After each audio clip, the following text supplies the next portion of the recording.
सिंधुदुर्गातील कणकवली नगरपंचायतीत शिंदेसेना आणि ठाकरे सेना एकत्र येण्याची शक्यता। माजी आमदार वैभव नाईक आणि राजन तेलींमध्ये गुप्त बैठक। वरिष्ठांना प्रस्ताव पाठवल्याची तेलींची माझाला माहिती।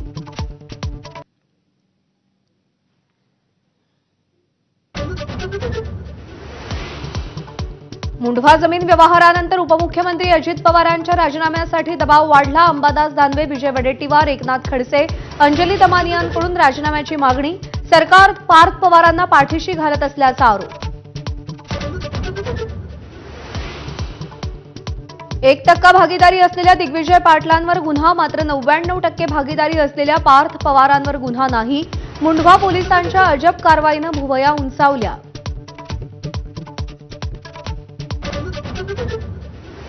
पार्थ पवार कथित जमीन घोटाळ्यात आणखी एक गुन्हा दाखल। तहसीलदार सूर्यकांत येवले, दिग्विजय पाटील आणि शीतल तेजवानी विरोधात खडकमाळ पोलिसांची कारवाई। पार्थ पवारांचं मात्र नाव नाही।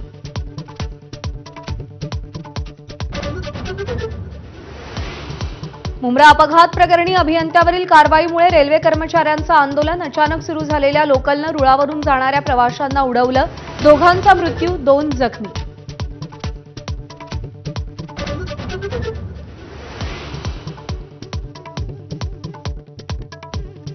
मुंब्र्यातील रेल्वे अपघात प्रकरणात सदोष मनुष्यवधाचा गुन्हा दाखल झालेल्या 2 अभियंत्यांच्या अर्जावर आज सुनावणी। अटकेपासून बचावासाठी दोघांचा कोर्टात अर्ज।